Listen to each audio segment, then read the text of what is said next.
የዓለም አቀፍ ጂኦፖለቲካ ውጥረትና የሆርሙዝ የባህር ሰርጥ መዘጋትን ተከትሎ ነበር የዓለም ሀገራት የነዳጅ አቅርቦት ችግር የገጠማቸው።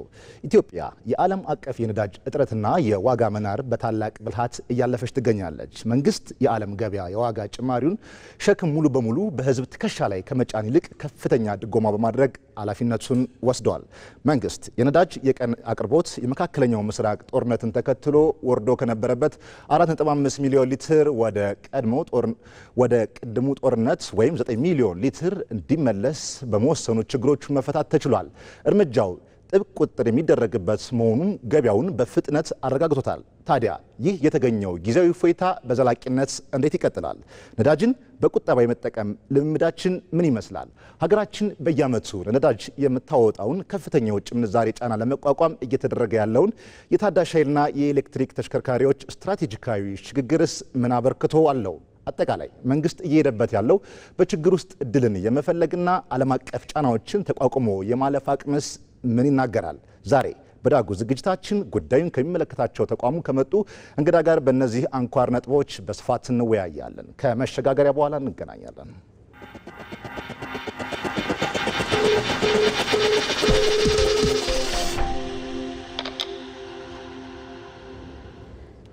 ተመልሰናል። ክቡራን ተመልካቾቻችን ለኢትዮጵያ ልዕልና ከሚተጋው ከኢትዮጵያ ብሮድካስቲንግ ኮርፖሬሽን ሸጎሌ ከሚገኘው ግዙፉ የሚዲያ ኮምፕሌክሳችን የዕለተ ሰኞ የዳጉ ውይይታችን ጀምሯል። የዛሬ የዳጉ የመወያያ ርዕሰ ጉዳያችን ደግሞ የነዳጅ ችግር የፈታው ውሳኔ በሚል ይሆናል። ቀደም ሲል በመግቢያዬ ላይ እንዳነሳሁት በመካከለኛው ምስራቅ ላይ ተፈጥሮ የነበረውን እክል ተከትሎ በዓለም አቀፍ ደረጃ እየናረ የመጣውን የነዳጅ አቅርቦት ችግር ኢትዮጵያ ይሄንን እንዴት መቋቋም አለባት ሚለውን በማጤን መንግስት የወሰደው አስቻይ እርምጃ ምን አይነት መፍትሄዎችን አመጣ በሚለው ጉዳይ ላይ እዚሁ ከኢቢሲ ዋናው ስቱዲዮ እንግዳ አለኝ። አብረን ቆይታ የምናደርግ ይሆናል። በመጀመሪያ ግን እንግዳዬን ማስተዋወቅ ይሆናል። እንግዳዬ ዶክተር ደስታው መኳንንት የነዳጅና ኢነርጂ ባለስልጣን ዋና ዲሬክተር ናቸው። እንግዳዬ እንኳን ወደ ስቱዲዮአችን በሰላም መጡ። እንኳን ሰላም ቆያችሁ።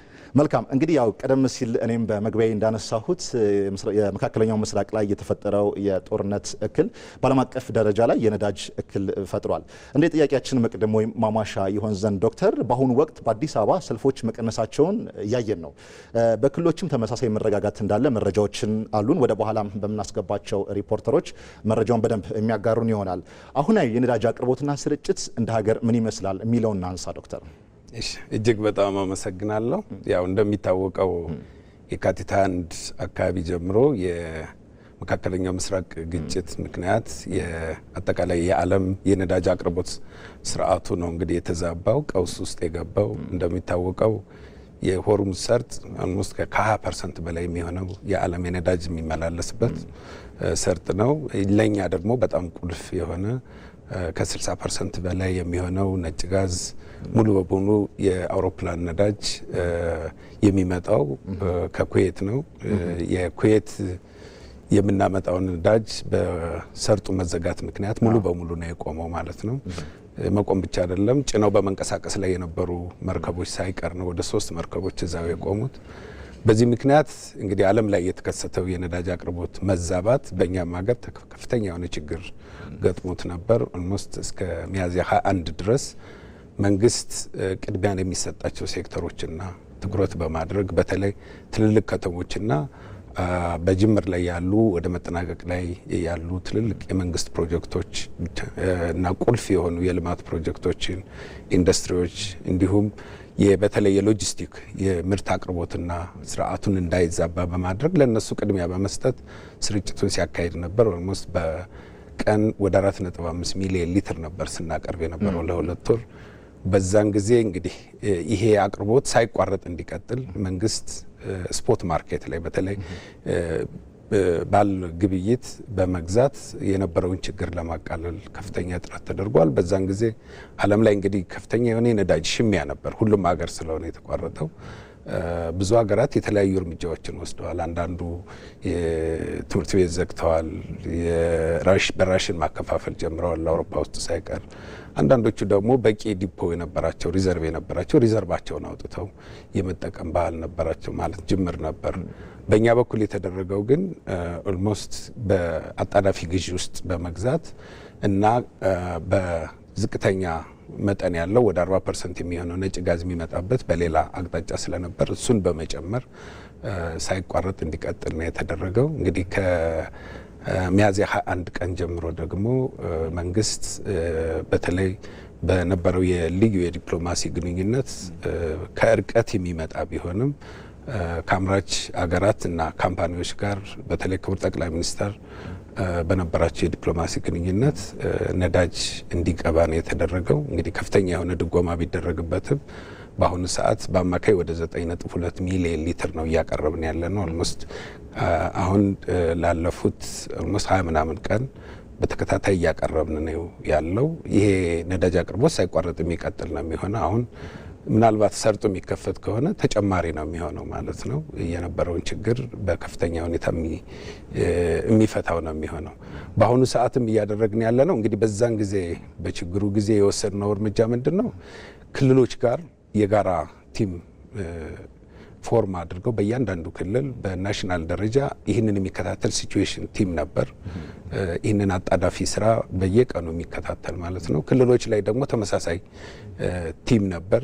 ከዚህ ቲም ጋር በየቀኑ እየገመገምን ነው ስርጭቱን ስንመራ የነበረው።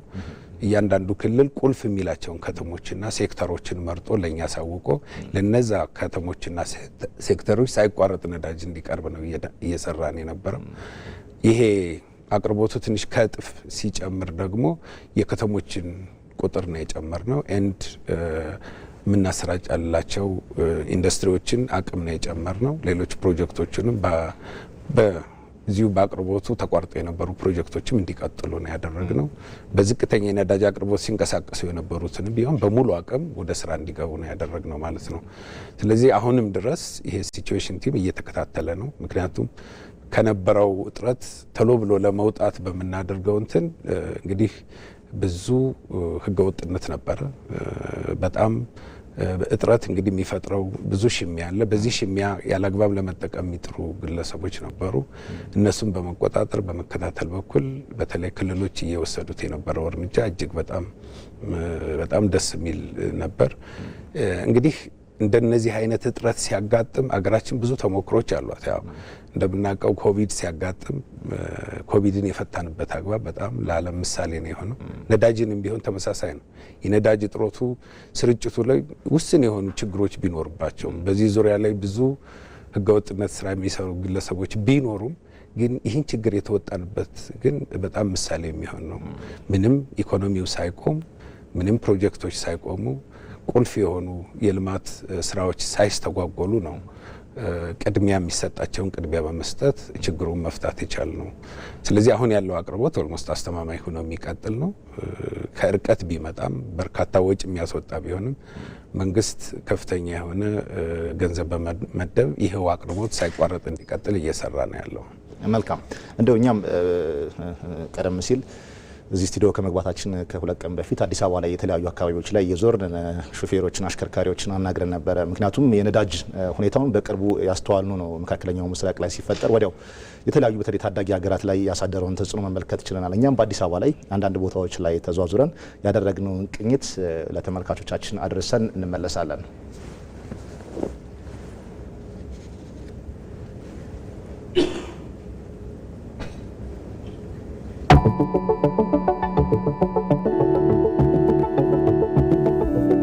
ባለፉት ሳምንቶች አምሽተን እንቀዳ ነበር።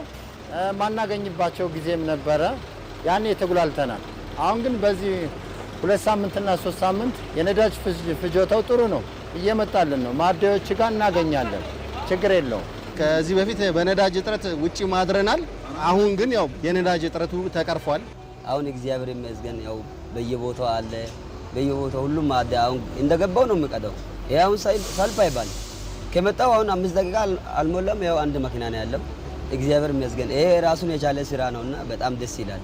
ዛሬ ያው በነጻነት የትም ማደያ ሄደን በነጻነት ነዳጅ እያገኘን ስለሆነ በዚሁ አጋጣሚ መንግስታችን ልናመሰግን እፈልጋለሁ። መልካም እንግዲህ ቀደም ብለን ያው የአሽከርካሪዎችን ድምጽ ነው ለተመልካቾቻችን ለማሰማት የሞከር ነው። ያው እንግዲህ ቀደም ሲል እርሶም እንዳሉን እኛም በመግቢያችን ላይ እንዳነሳ ነው 4.5 ሊትር የነበረው ወደ 9.2 ማደጉን ነግረውናል። ይሄም አሁን ባለበት ሁኔታ እንደሚቀጥል አብሶ ደግሞ ይሄ ጉዳይ ከተፈታ ደግሞ ከዚህም እየጨመረ ሊሄድ እንደሚችል ነው ቀደም ሲል እርሶም የነገሩኝ።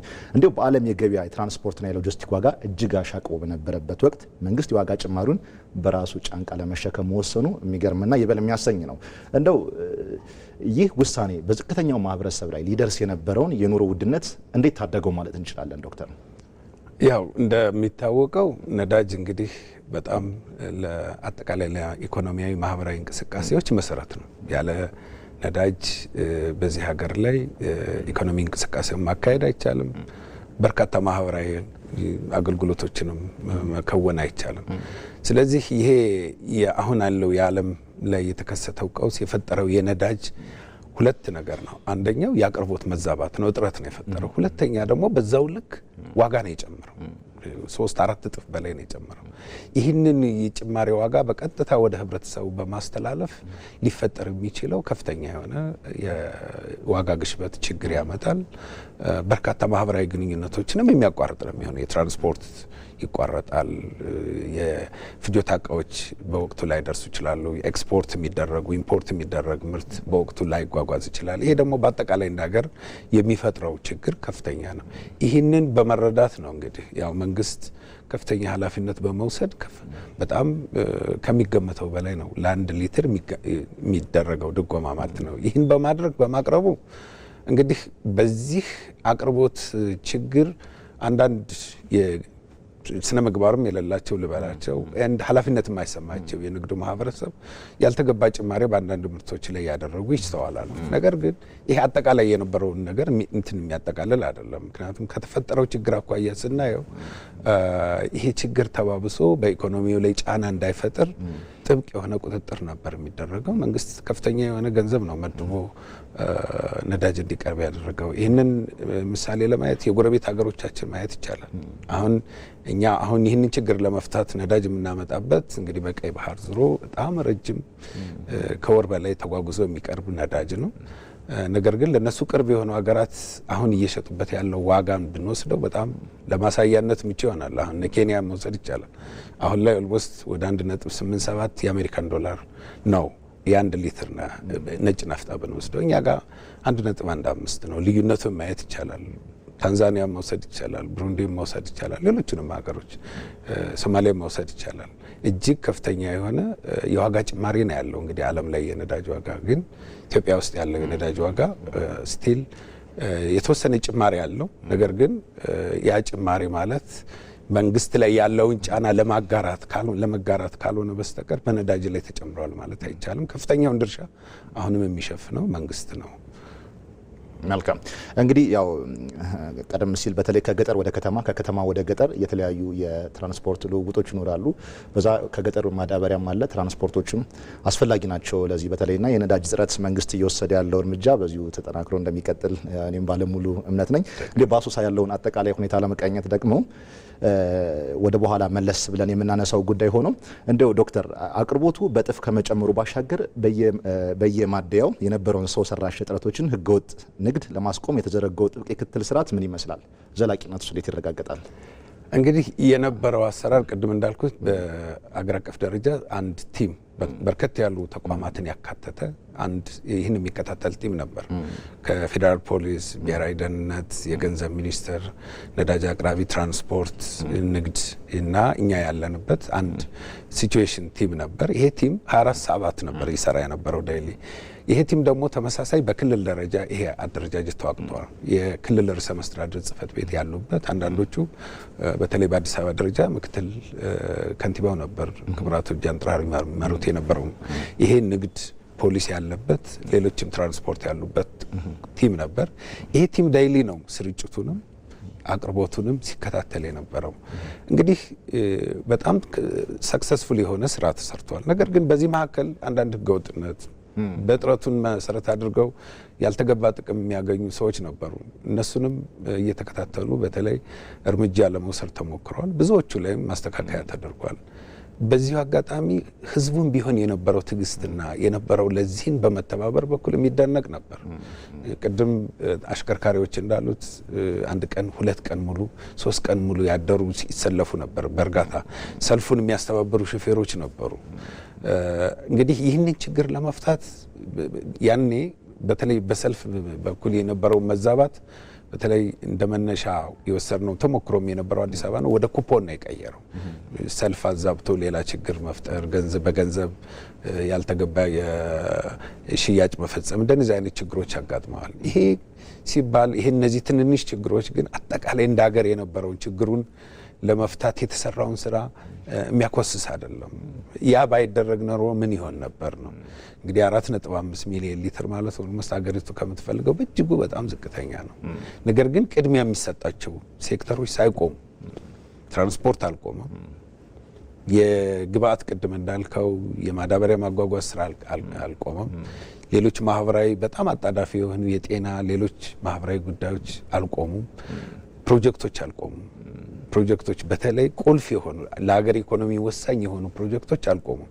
ኢንዱስትሪዎችም በተወሰነ ደረጃ መንገጫገጭ ነበር። አንዳንድ አካባቢ ላይ ቶሎ ለማድረስ በነበረ እነዚህ ቅድሚያ ብንሰጣቸው፣ ነገር ግን በግማሽ ቢሆን እያቀረብ ሁሉም ኢንዱስትሪዎች ወደ ስራ ውስጥ እንዲገቡ ነው ያደረግናቸው። ይሄ የነበረው ክትትል በጣም ጥሩ ነበር። ጥሩ ውጤትም አምጥተዋል።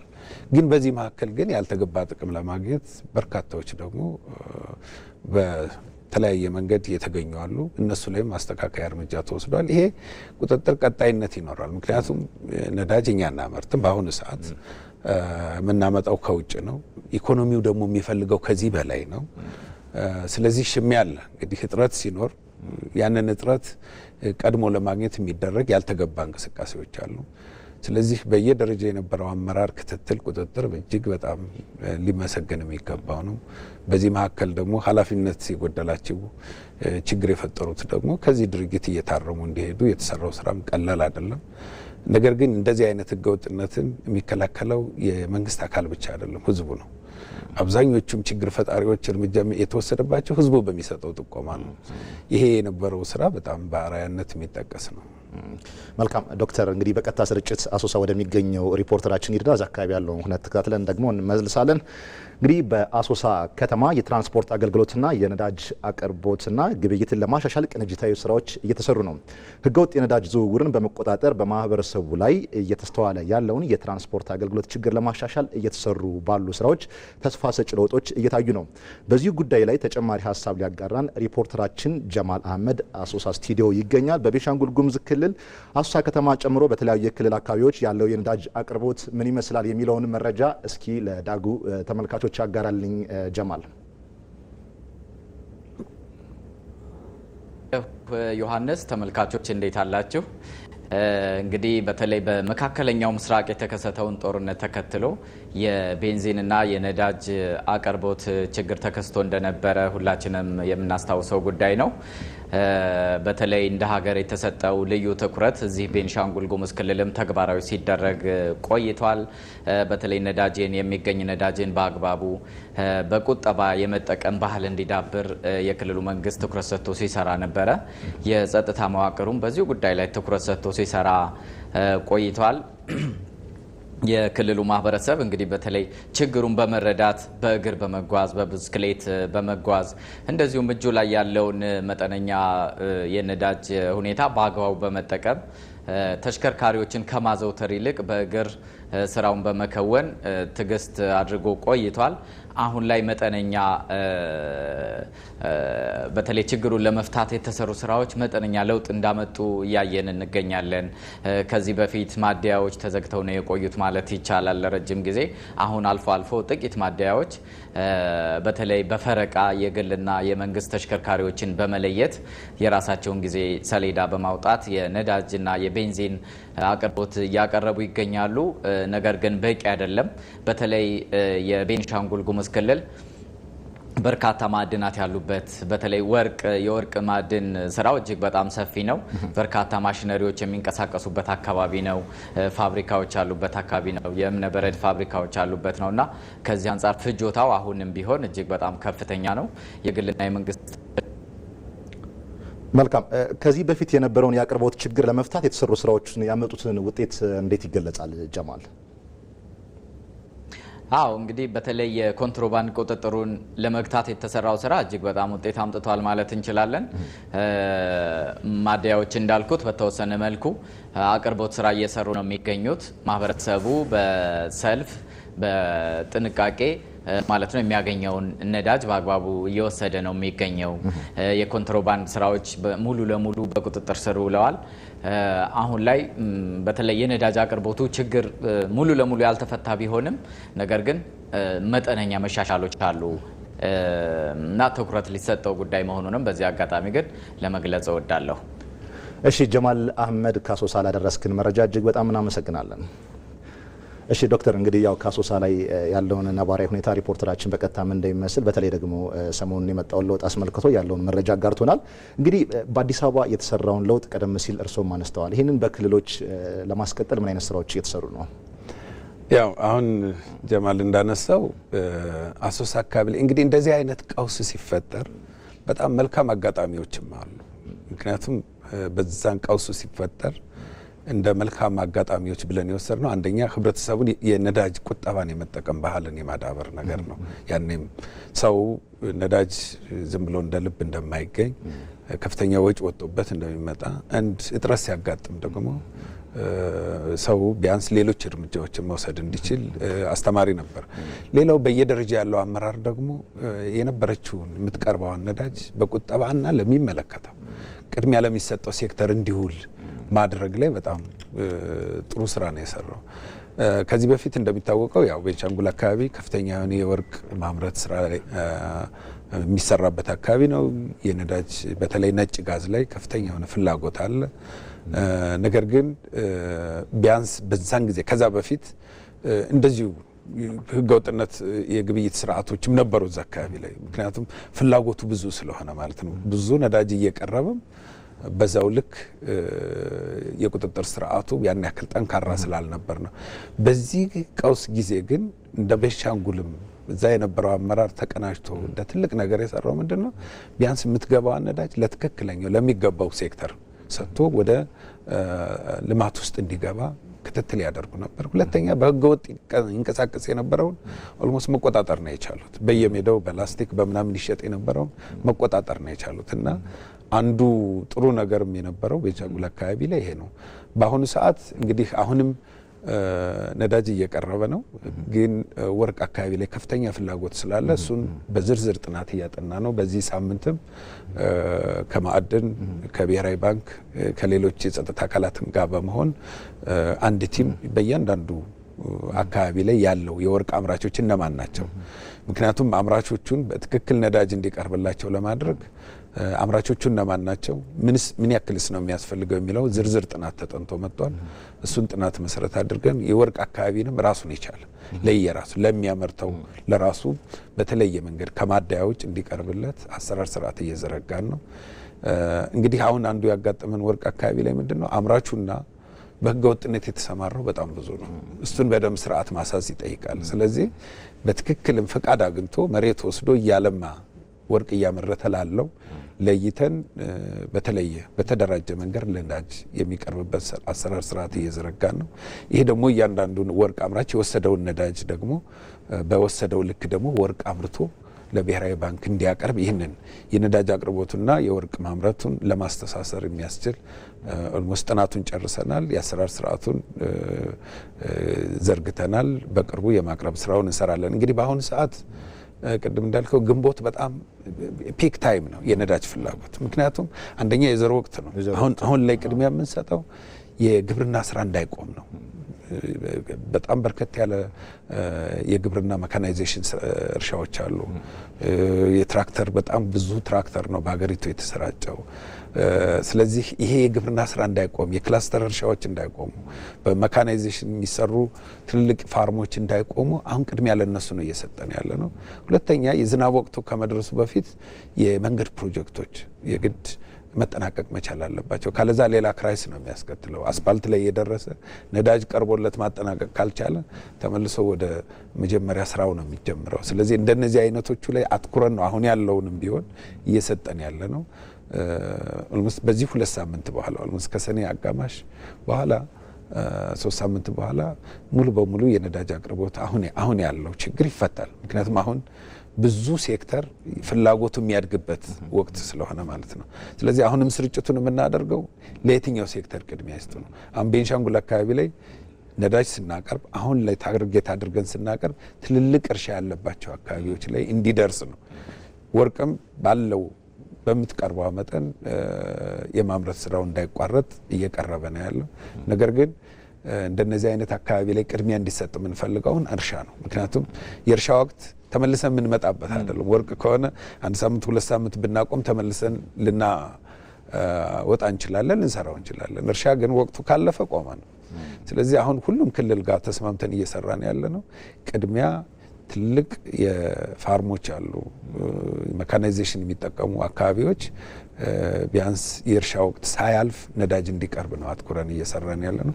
ቤንሻንጉልም ላይ አሁን ያለው አቅርቦት እሱን ነው የሚመስለው። ወርቅ ላይ ትንሽ እጥረት ሊፈጠር ይችላል፣ ግን ለግብርና ስራ የመደብነው ግን በቅድሚያ ማድረስ አለባቸው።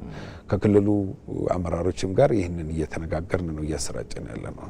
መልካም እንግዲህ ወደ ወላይታ ሶዶ ስቱዲዮአችን ደግሞ በቀጥታ እንሄዳለን። ክቡራን ተመልካቾቻችን እየተከታተላችሁት የምትገኙት የለተሰኘው የዳጉ ውይይታችን ነው። የዛሬው የዳጉ የመወያያ ርዕሳችን ደግሞ የነዳጅ ችግር የፈታውን ውሳኔን አስመልክቶ በአገር አቀፍ ደረጃ የታዩትን የነዳጅ እንቅስቃሴዎች ነው የሚሆነው። ወደ ወላይታ ሶዶ ስቱዲዮአችን እንሄዳለን። ተመስገን እንደምን አለ? በወላይታ ሶዶ ከተማን ጨምሮ በአጎራባች አካባቢዎች ያለው የነዳጅ አቅርቦት ምን ይመስላል? አመሰግናለሁ። እንግዲህ በወላይታ ዞንና አካባቢዋ የነዳጅ አቅርቦት እንግዲህ በተጨማሪ ደግሞ የመንግስት የወሰደውን የማስተካከያ እርምጃ ተከትሎ የተመዘገበው ለውጥ ምን ይመስላል የሚሉ ጉዳዮችን አስመልክተን ቅኝት አድርገን ነበር። በተለያዩ ማደያዎች ያለውን ነባራዊ ሁኔታ ተከታትለን ተመልክተናል። በዚህ መሰረት መንግስት በወሰደው እርምጃ መሰረት የመጣው ለውጥ በተለያየ መልክ እንደሚገለጽ ነው በተለይ አሽከርካሪዎች ሲገልጹልን የነበረው። አንደኛው መረጋጋቱን የሚያሳየው ወይንም የተመዘገበው ለውጥ ማሳያ ተደርጎ የሚወሰደው ነጥብ የተነሳው የቆይታ ጊዜ እጅግ ማጠር መቻሉን ነው። በተለይ አሽከርካሪዎች መኪናዎቻቸውን ይዘው ወደ ማደያዎች በሚሄዱበት ጊዜ ከዚህ ቀደም የነበሩ ለቀናት የሚቆዩ፣ ለሳምንት የሚቆዩ፣ ለ15 ቀናት የሚዘልቁ ጠብቆ የማግኘት ሰልፍ መቀነስ መቻሉ ነው የተነገረውና በዚህ ምክንያት የወላይታ ዞን አስተዳደር እንደዚሁም ደግሞ የወላይታ ሶዶ ከተማ አስተዳደር የንግድና ገበያ ልማት መምሪያ ባለሙያዎችና ሌሎች አካላት በሚያዘጋጁት መርሃ ግብር መሰረት ተረጋግተው ነዳጅ የማግኘት ሁኔታ ምቹ ሆኖ መገኘቱን ነው አሽከርካሪዎች ሲገልጹልን የነበረው። በዚህም ምክንያት በሰልፍ ውሎ የማደሩ ነገር አሁን ላይ ቀርቶ በሚወጣላቸው መርሃ ግብር መሰረት ወደ ማደያዎች ሄደው ነዳጅ በማግኘት መደበኛ ስራቸውን በአግባቡ እያከናወኑ ስለመሆናቸው ነው የህዝብ ማመላለሻ እንደዚሁም ደግሞ የደረቅ ጭነት ማመላለሻ አሽከርካሪዎች የገለጹልን። ይህ በስራቸው ላይ ያመጣው ለውጥ ደግሞ እጅግ በጣም የሚበረታታ መሆኑን ነው የሚናገሩትና በቀጣይ ጊዜያቶችም መሰል ለውጦች ተጠናክሮ ሊቀጥሉ እንደሚገባ አስምረውበት ተናግረዋል።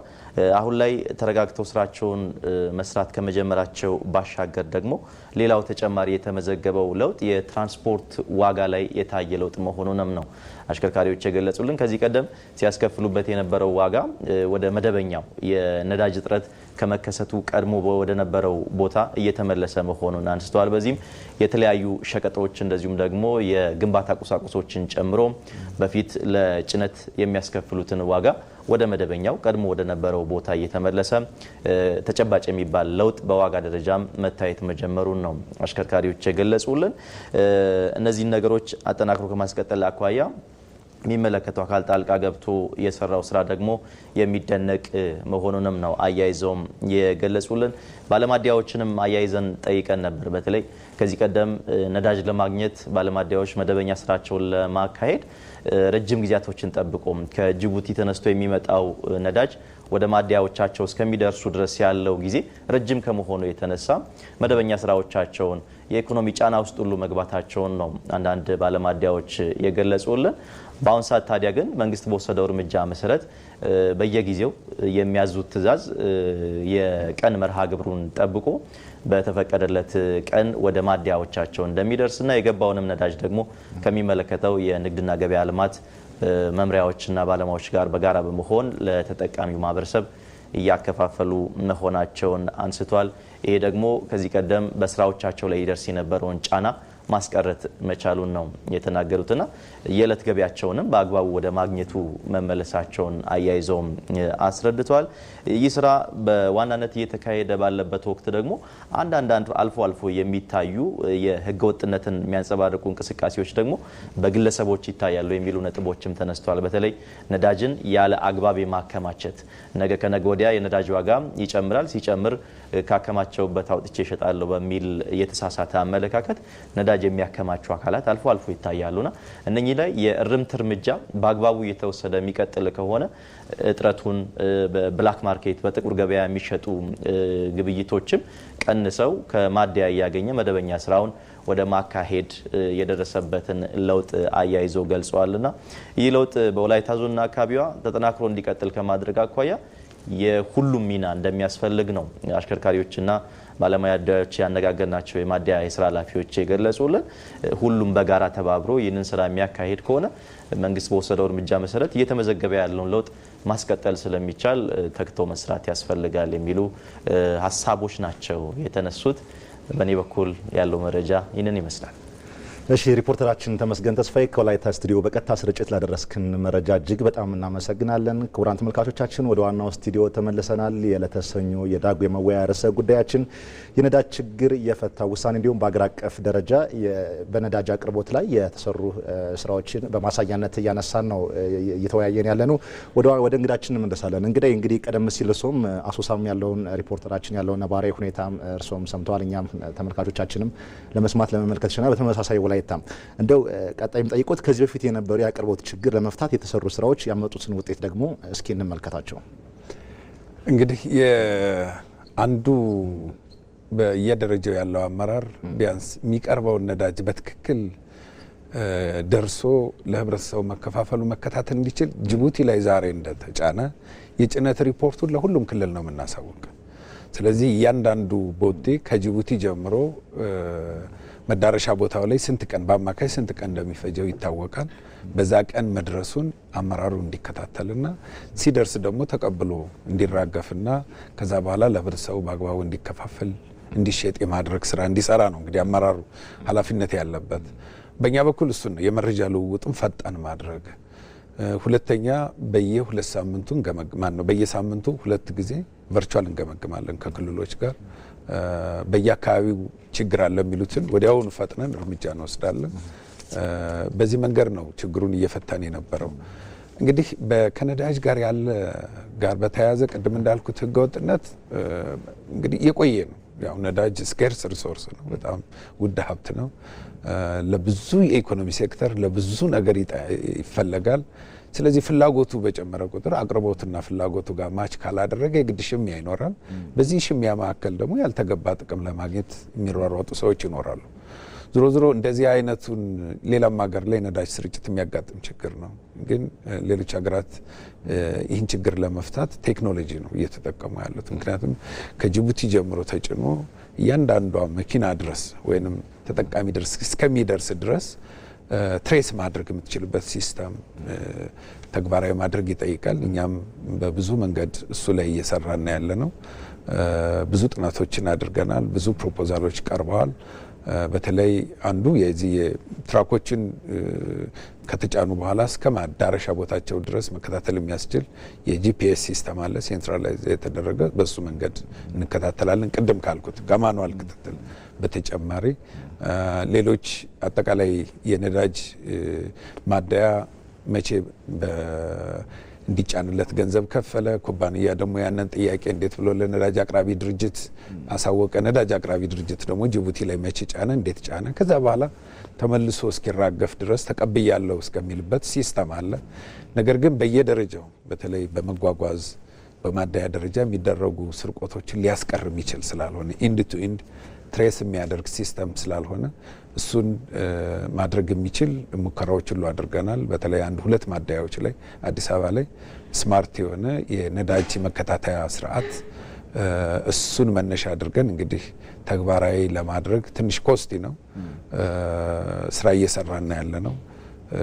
እሱን ወጪ የሚሸፍን የመንግስት ኮሚትድ ነው፣ ግን ትንሽ ስራውን ለማስኬድ የሚያስችል ዝግጅት ማድረግ ስላስፈለገ እሱን እየሰራና እሱ ሲጠናቀቅ ኢንድ ቱ ኢንድ ያለ የነዳጅ ብክነት የሚቆምበት አሰራር ይኖራል። አንዱ ትራንስፓረንሲ በመፍጠር ነው፣ አቅርቦቱን ትራንስፓረንሲ በመፍጠር ነው። ሁለተኛ በየጊዜው በመገምገም ነው ችግሩን ለመፍታት እየሞከርን ያለ ነው። 24 ሰዓት ነው ያ ቲም ሰርቭ የሚያደርገው። ክልሎችን በዚህ በኩል እየሰሩት ያለው ስራ እጅግ በጣም የሚመሰገን ነው። ይህን ችግር ለማለፍ በክልል ደረጃ የተቋቋመው ፌዴራል ላይ የነበረው እንቅልፍ አልነበረውም። ምክንያቱም አንድ ቁልፍ የሆነ ፕሮጀክት ለ1 ሰዓት ቢቆም ብዙ ማሽነሪ አገር ኮስት የምታደርገው ብዙ ነው።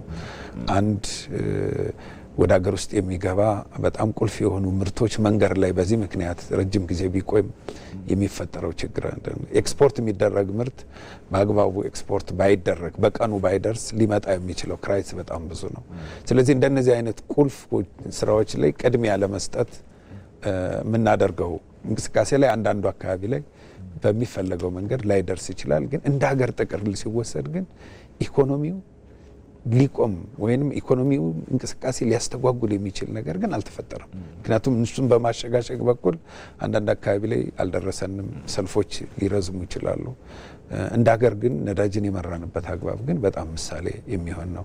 መንግስትን በዚህ በኩል የወሰደው ኮሚትመንት ቀላል ነገር አይደለም። ቅድም እንዳልኩት መልካም እንግዲህ የሆርሙዝ ሰርጥ መዘጋት ይህ በተለይ ትልቅ ማስተማሪያ ነው ብዬ አስባለሁ። ለኢትዮጵያ ብቻ ሳይሆን ለዓለም አጠቃላይ ሀገራት ማለት ነው።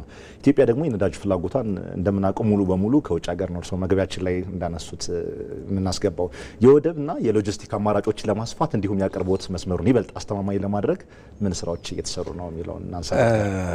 ትክክል ነው። መንግስት በዚህ ክራይስ ብቻ ጊዜ አይደለም፣ ከዛም ቀደም ብሎ ብዙ ስራዎች እየተሰራ እንደሆነ ያው ሁላችንም እናውቃለን። የመጀመሪያው እንደምታስታውሱት በመደመር መንግስት ክቡር ጠቅላይ ሚኒስትር በጣም አጉልተው ያነሱት በተለይ የዚህ የኃይል ጉዳይ ለማንኛውም የኢኮኖሚ እንቅስቃሴያችን መሰረት ስለሆነ ያለንን ኢነርጂ ያለንን የኃይል አቅርቦት በተለይ ያለንን ምቅ ኃይል ምቅ አቅም ሀብት ቅድሚያ ሰጥተን መጠቀም አለብን የሚል ቁልፍ የሆነ አቅጣጫ ስለነበር በተፈጥሮ ጋዝ ለማምረት እየተደረገ ያለውን ጥረት ያው ሁላችንም እናውቃለን። ያለንን የነዳጅ ሀብትም ተሎ ብለን ጥቅም ውስጥ እንድንጠቀምበት የሪፋይነሪ ግንባታ በምን ያክል እየሄደ እንደሆነ እያየን ነው። ከዛም ቀደም ብለን ደግሞ በተለይ የኃይል ጉዳይ እኛ ያለን ትልቅ የታዳሽ ኃይል የማመንጨት አቅም ስላለን ከነዳጅ ጥገኝነት ሊያወጣን የሚችል በተለይ የኤሌክትሪክ ተሽከርካሪዎች ወደ ሀገር ውስጥ መግባት አለባቸው ተብሎ ቀደም ተብሎ ነው የዚህ የነዳጅ ክራይስ ጉዳይ ዓለም ላይ እንግዲህ አንተ ማታመርተው ነገር ላይ ምንም ልታዝበት አትችልም። ዓለም ላይ ያለው ሽሚያ ደግሞ በነዳጅ ዙሪያ ላይ ይታወቃል። አንድ ቀን እንደዚህ አይነት ክራይስ እንደሚፈጠር መንግስትም ቀድሞ ያውቃል። ለዛም ነው ሌሎች አማራጮችን ከ2 ዓመት በፊት ጀምሮ በጣም ኢንቴንሲቭሊ ስራ እየተሰራ ያለው ማለት ነው። እንግዲህ በመሀከል ይሄ ችግር አጋጠመ እንጂ ይሄ ችግር እንትን እንዳይል አንዱ እየተሰራ ያለው ያው በቅርቡ ሰምታችኋል። ቢያንስ የምንጠቀመው የሰው ሀገር ወደብ ነው። ጅቡቲ ነው የምናመጣው። ጅቡቲ ላይ ያለ ደግሞ ያለው የምንጠቀመው ታንከር የሰው ሀገር በክራይ ነው፣ በቂ አይደለም። ከዚህ በላይ ነዳጅ እናምጣ ብንል እንኳን እዛም ይህንን ሊያስተናግድ የሚችል አቅም የለም። ስለዚህ እነዚህን ችግሮች ሊፈታ የሚችል በጣም ብዙ ፕሮጀክቶች ተጀምረዋል። የትራንስፖርት ስርዓቱን የሚያሳልጡ እንደ ሀገር ውስጥ ደግሞ በቂ የማከማቸት አቅም እንዲኖር ብዙ ፕሮጀክቶች ተጀምረዋል። በቅርቡም ክቡር ጠቅላይ ሚኒስትር ከጅቡቲው ፕሬዝዳንት ጋር ውይይት ሲያደርጉ የነበረውን ነገር ታያላችሁ። ብዙ የጥናት እንትኖች አሉ፣ ፈንድም አለ። እሱን ለማስኬድ ሰፋፊ ስራዎች እየተሰሩ ነው። ከዚህ በላይ ግን ትልቁ ፕሮጀክት ያለንን ሀብት መጠቀም ነው። በተለይ የተፈጥሮ ጋዝን ለመጠቀም ረጅም ርቀት ሄደናል። በቅርቡ ያው ይፋ ሲሆን የሚገለጽ ይሆናል። ጥቅም ላይ የሚሆንበት ጫፍ ደርሷል። ኦልሞስት ማደያዎችን ሰርተናል። የሚጠቀሙ ተሽከርካሪዎችን ሞተር የመቀየር ስራ ተጀምረዋል። አንዳንድ ኢንዱስትሪዎች ከፍተኛ ኃይል ፍላጎት ያላቸው ኢንዱስትሪዎች የተፈጥሮ ጋዝን በተለይ ፈሳሽ የተፈጥሮ ጋዝን ሊጠቀሙ የሚችሉበት አቅም እየገነቡ ነው። እነዚህ ተዳምረው በጣም ብዙ ለውጦች ይመጣሉ ብለን ነው የምንገምተው። መንግስት በጣም ከፍተኛ ገንዘብ በመመደብ ስራ እየሰራ ነው ያለው። ይሄ ሁሉ ሲጠናቀቅ በቅርብ ጊዜ በኃይል ጉዳይ ላይ የሚነሳ ችግር እንደ ችግር ላይሆን የሚችልበት ጊዜ ይደርሳል የሚል እምነት ነው ያለኝ በእኔ በኩል። መልካም። ያው እርሶም ቀደም ሲል እንዳነሱት የመደመር መንግስት መጽሐፍ በምዕራፍ 2 ክታቡ ላይ የአባይ ልጅ ውሃ ጠማው በሚለው እዛ ውስጥ ናቹራል ሪሶርሳችን ወይም የተፈጥሮ ሀብታችን እንዴት መጠቀም አለብን በሚለው እሳቤ ላይ ነው ትኩረቱን በደንብ የሚያደርገው። ለዛም ይመስለኛል አሁን ይሄ ቀደም ሲል እርሶም እንደተናገሩት እንደዚህ አይነት ክራይሶች አስቀድመው እንደሚመጡ ፕሬዲክት በማድረግ ኢትዮጵያ ያላትን የጋዝ ምርት በመጠቀም ኢትዮጵያ አዳዲስ የሰራቻቸው የኤነርጂ መሰረተ ልማቶች አሉ፣ የታዳሽ ኃይል፣ የኤሌክትሪክ ኤነርጂ እና በአሁኑ ወቅት የነዳጅ ጥገኝነትን በዘላቂነት ለመቀነስ የኤሌክትሪክ ተሽከርካሪዎችን ወይም ኤሌክትሪክ ቪክል የምንላቸውን ሽግግር ለማፍጠን ምን እየተሰራ ነው? ወደ 100 ሺህ የሚጠጉ መኪኖች እንደገቡ ባለፉት ዓመታት መረጃው አለኝ። ትክክል ነው። አንዱ ይሄም መቀነሻ መንገድ ነው ብዬ ስለማስብ ነዳጅ ሊፈጠር የሚችለው ነው። እንደምታስታውሰው የዛሬ 2 ዓመት የካቲት 2016 ነው መንግስት ይህንን ቁርጥ አቋም የወሰደው። ያኔ ብዙ ጫጫታዎች ነበሩ። ልክ ለምንድን ነው የነዳጅ መኪና አውቶሞቢል በተለይ ትንንሽ ቬሂክሎች ለምንድን ነው የተከለከለው የሚለው ነገር ኢቭን አሁን በዚህ ዓመትም ትልልቅ ትራኮች ኦልሬዲ የናቹራል ጋዝ የሚጠቀሙ ካልሆነ ነው። እንግዲህ ሁሉም ሰው መረዳት ያለበት አንድ ሀገር በቃ እንደ ሀገር ራስን መቻል ራስን ማስከበር የሚቻለው በምግብ በኢነርጂ ራስን መቻል ሲቻል ብቻ ነው። በምግብ ላይ ምን ያክል መንግስት ከፍተኛ ርቀት ሄዶ ምን ያክል አቺቭ እንዳደረገ እናውቀዋለን። ኢነርጂም ላይ ተመሳሳይ ነው እየተሰራ ያለው። ያንን አቺቭ ማድረግ እስካልተቻለ ድረስ የአንድ ሀገር ሉዓላዊነት የሚከበር አይደለም። ለዚህ ነው የኛ ያለን ሀብት ደግሞ ታዳሽ ኃይል ነው። በጣም ብዙ አቅም አለ። ከሃይድሮ ፓወርም ሌሎች ከተፈጥሮ ጋዝም ከሌሎች የኃይል ምንጮችም የምናገኘው ኃይል በጣም ብዙ ነው። እሱን አልምተን በቂ የኃይል አቅርቦት እንዲኖር ነው መንግስት እየሰራ ያለው። በዛም ምክንያት ነው እንግዲህ 2016 የካቲት ላይ የኤሌክትሪክ አውቶሞቢል ብቻ እንዲገባ ተደረገ። እንግዲህ ባለፉት 2 ዓመታት ትክክለኛ ቁጥር ላይሆን ይችላል ከ140 ሺህ በላይ ነው የኤሌክትሪክ ተሽከርካሪዎች ወደ ሀገር ውስጥ የገቡት። ለነሱ ደግሞ የግድ ቻርጀር የግድ ፋሲሊቲ መሟላት አለበት። ይህም በማድረግ ኢትዮ ቴሌኮም እንግዲህ ፓዮነር ሆኖ ወደ 2 ስቴሽኖች አሁን 3ኛ እየገነባ ነው። በጣም ሰፋፊ ስቴሽኖች ተግባራዊ እያደረገ ነው። ሌሎች የግል ባለሀብቶችም የኢትዮጵያ መብራት አገልግሎትም በርከት ያለ የኃይል መሙያ ኢንፍራስትራክቸር እየተገነባ ነው። የአዲስ አበባ መስተዳድርም ለዚህ የሚሆን ብቁ ቦታ እያዘጋጀ ነው። የግል ባለሀብቶችም እንደኛ እንደ ነዳጅና ኢነርጂ ባለስልጣን ያው ኢነርጂ ፓርቱንም የኢቪ ቻርጅ መሰረተ ልማቱንም እኛው ስለሆነ የምንከታተለው እስካሁን ድረስ ወደ 6 የሚሆኑ ላይሰንስ ወስደው ስራ ውስጥ ያሉ አሉ። በግለሰብ ደረጃ ደግሞ በርከት ያሉ የኃይል መሙያ ኢንፍራስትራክቸር ገንብተው ለራሳቸው የሚጠቀሙ በርከት ያለ እንትን አለ። ይሄ እርምጃ መወሰዱ እንግዲህ እንደሚታወቀው የቤንዚን አቅርቦት ችግር አልነበረም። ግን ቤንዚን የምናቀርበው ከዚህ በፊት ባለፈው ዓመት ስናቀርብ ከነበረው ብዙም በጭማሪ ደረጃ የሚታይ አይደለም። የአቅርቦት ችግር የለም፣ በቂ የሆነ የቤንዚን አቅርቦት። ምክንያቱም ቤንዚን የምናገኝበት ሩት ሌላ ስለነበር እንደ ሀገርም የቤንዚን እጥረት አለመኖሩ በትራንስፖርቱ ላይ አጋዥ ነበር። ነገር ግን አሁን የቤንዚን አቅርቦትም ያው ከ1 ዓመት በፊት የነበረው የቤንዚን ሰልፍ ነበር። እንግዲህ እሱ ነበር ችግሩ። ግን የአቅርቦት መጠኑ ያን ያክል ጨምሮ አይደለም። ግን አሁን የቤንዚን አቅርቦት ላይ ብዙ ችግር የለም። ያ ማለት ወደ ኤሌክትሪክ ተሽከርካሪዎች መንግስት የወሰደው እርምጃ ምን ያክል ለውጥ እንዳመጣ የሚያሳይ ነው። በቅርቡም ትልልቅ ዳም ትራኮች በተለይ የቢሾፍቱ ኤርፖርት ስራ ውስጥ የተሰማሩ በኤሌክትሪክ የሚሰሩ በርካታ ዳም ትራኮች አሉ። በዚህ አመትም ጀምሮ ደግሞ የተወሰደው እርምጃ ያው እንግዲህ የኤልኤንጂ የተፈጥሮ ጋዝ የሚጠቀሙ ሊክፋይድ ናቹራል ጋዝ የሚጠቀሙ ከባባድ ትራኮች እንዲገቡ ነው መንግስት ቅድሚያ የሰጠው። ሌሎቹን ለጊዜው እንዲቆሙ አድርጓል። ይሄ የተወሰደው እርምጃ ቀላል ነገር አይደለም። ምክንያቱም በቂ የሆነ የናቹራል ጋዝ ሀብት አለን። ኦልሬዲ የፈርስት ፌዝ ወጥቷል። አሁን ለመጠቀም የሚጠቀመውን ማዘጋጀት ነው የቀረን። ኢንፍራስትራክቸሩ ኦልሞስት አልቋል። በቅርብ ጊዜ እሱም ተግባራዊ ነው የሚሆነው። ሁለተኛ ፌዙ ደግሞ ከአንድ አመት በኋላ ኦልሞስት በቅርብ ጊዜ የሚጠናቀቅ ነው። ኦልሞስት ግንባታው በጥሩ ሁኔታ እየሄደ ስለሆነ በቂ የሆነ የተፈጥሮ ጋዝ አቅርቦት ይኖረናል ማለት ነው። ይሄ ሲሆን ዘሆል የኃይል ላይ ያለን የተለያዩ ያለንን ሀብት በመጠቀም በኃይል ራሳችን የመቻልና ለሌሎችም ኤክስፖርት የሚሆን አቅም እየተገነባ ነው ያለው። መልካም ዶክተር፣ እንግዲህ አሁን ደግሞ በአዲስ አበባ ከተማ ላይ ያሉ የማደያ ባለቤቶችን ተዘዋዙረን ቃለ መጠይቅ አድርገናል። እነሱን ተከታትለን የምንመለስ ይሆናል። ክቡራን ተመልካቾቻችን አብራችሁን ቆዩ። ከጦርነቱ በኋላ እንደ ዓለም የተፈጠረው ችግሮች ያው እኛም እንደ ሀገር ገጥሞናል። ችግሮቹን እንትን ብለን አስተናግደነዋል። ምንድነው አሁን የሆነው? የበዛ ሰዓት ላይ በጣም ከፍተኛ የነዳጅ እጥረቱ ነበረ።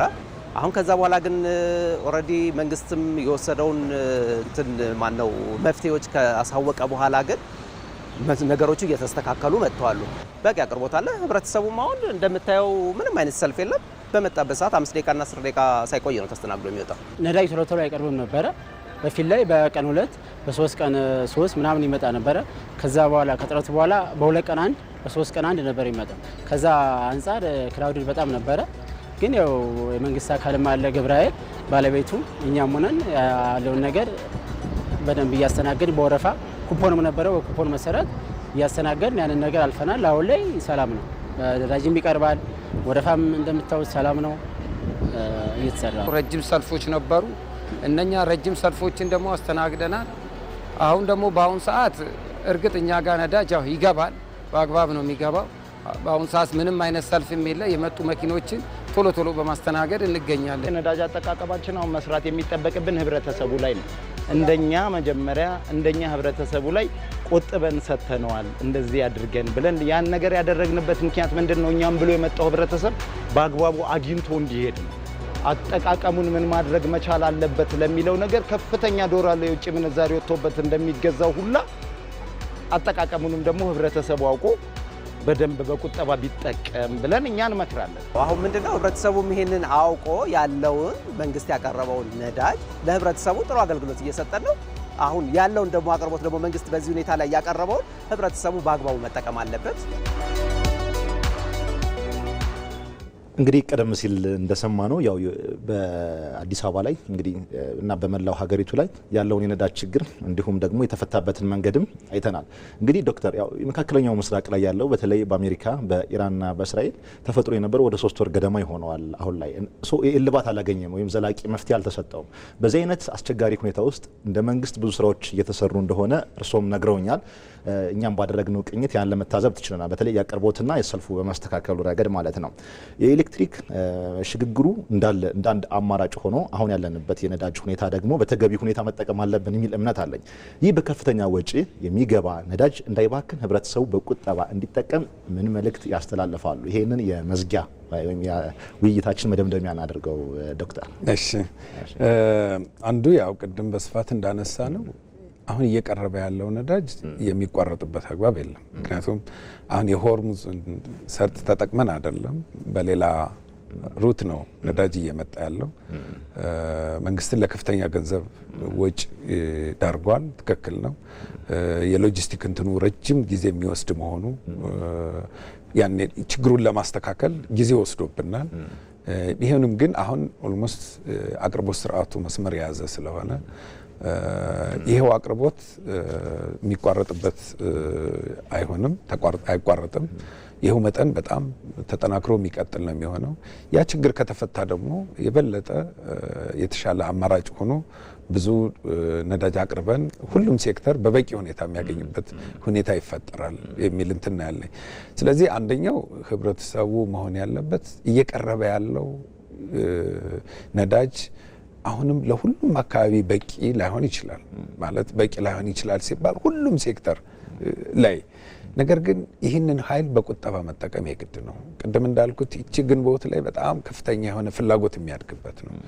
ይቺን 2 ሳምንት ካለፍነ ከዛ በኋላ ሁሉም ሴክተር በበቂ ሁኔታ የሚያገኝበት መንገድ ይሆናል። ስለዚህ የሚወስደው ነዳጅ አንደኛው አቅርቦት አይቋረጥም። ይሄው በየጊዜው ደግሞ የሚቀርበውን ነዳጅ ደግሞ ለታለመለትና ቅድሚያ ለሚሰጠው ሴክተር መዋል አለበት። እያንዳንዱ ግለሰብ ደግሞ የሚወስደውን ነዳጅ በጣም ውጤታማና ቁጠባ በተሞላበት መንገድ እንዲጠቀም መደረግ አለበት። እንግዲህ በባለፈው በክራይሱ ወቅት ሳይቀር እንግዲህ ቅድም እንዳልኩት በአጠቃላይ እንደ ሀገር ያለውን ስዕል የማይገልጽ ቢሆንም በግለሰብ ደረጃ ብዙ የሚያሳዝኑ ነገሮች ነው የተከሰቱት። በዚህ ንግድ ለማትረፍ የሚፈልግ ሆርድ አድርጎ ብቻውን ሊጠቀም የሚፈልግ በርካታ ችግር ያለባቸው ግለሰቦች አሉ። ሰው እንደነዚህ አይነት ሰዎች በሰው ቁስል ላይ ወተት መጠጣት የሚፈልጉ ብዙዎች አሉ። አገር መውደድ በዚህ አይደለም የሚገለጸው። አገር በተጨነቀ ጊዜ አገርን ችግር መጋራት ነው። እንግዲህ እንደ ኢትዮጵያዊነት ማሰብ ያለብን የምንማረውም ከትውልድም ከአባቶቻችን የምንማረውም ሰው ለአገር ሕይወት ይሰጣል። ግን አገር ተጨንቆ ያቀረበውን ነዳጅ ደግሞ ለየትኛው ቅድሚያ ይውላል ብሎ ቅድሚያ ለሚሰጠው መጠቀም ሲገባ ላልተገባ ነገር የሚጠቀሙ ግለሰቦች ይኖራሉ። እንደነዚህ አይነት ሰዎችን ዝሮ ከእንደዚህ አይነት ህገወጥነት ስራ መስራት የለመዱ ላይታረሙ ይችላሉ። ዋነኛው የሚያረማው ግን ህዝቡ ነው። እነዚህን ወደ ህግ እንዲቀርቡ ማድረግ፣ ህጋዊ እርምጃ እንዲወሰድባቸው ማድረግ ነው። ግለሰቦች ግን ነዳጁን በቁጠባ መጠቀም መቻል አለባቸው። አሁንም በቁጠባ ስንል ኢኮኖሚው በጣም ቁልፍ የሆነ ነዳጅ የሚፈልጉ ሴክተሮች አሉ። የዚችን ሀገር የኢኮኖሚ እድገት በፍጥነት እየሄደ ነው። ይሄ እድገት እንዳይመለስ መሰረት የሚሆኑ ሴክተሮች አሉ። የመንገድ መሰረተ ልማቶች አሉ። የግብርና መሰረተ ልማት አለ። ኢንዱስትሪ አለ። አሁን እንደምታውቀው ኢትዮጵያ ታምርት በዚህ 2 ዓመት ውስጥ ኢትዮጵያ በኢንዱስትሪው ዘንድ ከፍተኛ የሆነ መርታ ነው ያለው። ብዙ ኢንዱስትሪዎች ነዳጅ ይጠቀማሉ። ምክንያቱም ለቦይለር የሚጠቀሟቸው እንትኖች አሉ። ትላልቅ ከኤሌክትሪክ ኃይል በላይ ማቅለጥ የሚፈልጉ ኢንዱስትሪዎች አሉ። የብረት ኢንዱስትሪ፣ ሲሚንቶ፣ እነዚህ ከፍተኛ የሆነ ነዳጅ ይፈልጋሉ። ይሄ ሴክተር ሲቋረጥ ነው አጠቃላይ በኢኮኖሚው ላይ ኢምፓክት የሚኖረው። ስለዚህ እነዚህ ሴክተሮች ቶታሊ አይቋረጡም።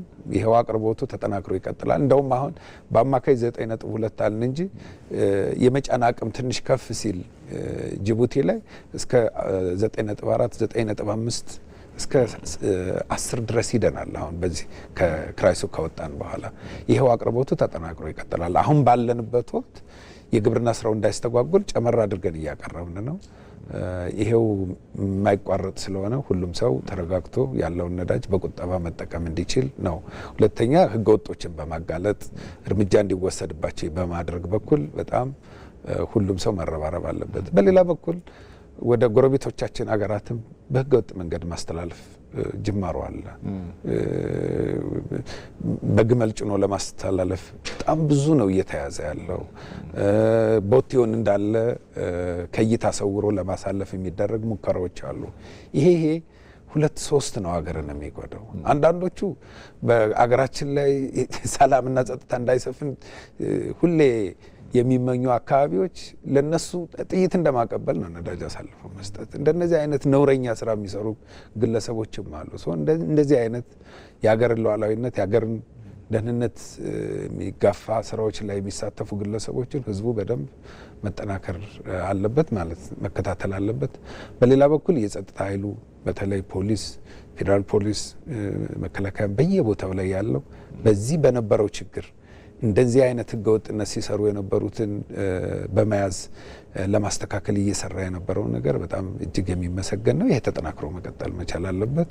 በየደረጃው ያለው አመራርም ተመሳሳይ ስራ እንዲሰራ ነው። እንግዲህ ህዝቡ ከመቆጠም ባሻገር ህገወጥነትም የግድ ጎን ለጎን የማስተካከያ ስራ መሰራት ስላለበት እዚህ ላይ አትኩሮ እንዲሰራ ነው መልእክት ማስተላለፍ። መልካም። ያው እንግዲህ አስተማሪ እርምጃ መወሰድ አለበት የሚል እምነት አለኝ እኔም። ህብረተሰቡም እነዚህን አካላት የሀገርም ጸር ናቸው፣ የህብረተሰቡም ጸብ ናቸው። እነዚህን አውጥቶ ለህግ አካል ወይም ለሚመለከተው አካል ማቅረብ አለባቸው ብዬ አምናለሁ። ዶክተር ደስታው መኳንንት የነዳጅና ኢነርጂ ባለስልጣን ዋና ዲሬክተር እዚህ ስቱዲዮአችን ድረስ መጥተው ለሰጡን ጥሩ ቆይታና ማብራሪያ ገለጻ እጅግ በጣም አመሰግናለሁኝ። እጅግ አመሰግናለሁ። መልካም። ክቡራን ተመልካቾቻችን ለኢትዮጵያ ልዕልና ከሚተጋው ከኢትዮጵያ ብሮድካስቲንግ ኮርፖሬሽን ሸጎሌ ከሚገኘው ግዙፉ የሚዲያ ኮምፕሌክሳችን የዕለተ ሰኞ የዳጉ ውይይታችን የተከታተላችሁትን ይመስል ነበረ። እኔ ዮሐንስ አበረ ፕሮግራሙን በመምራት አብሬያችሁ ቆየሁኝ። ከቀሪ የኢትዮጵያን ቴሌቪዥን ፕሮግራሞች ጋር መልካም ቆይታን እየተመኘሁ እኔ ከወዲሁ ተሰናበትኩኝ። መልካም ጊዜን ተመኘሁ።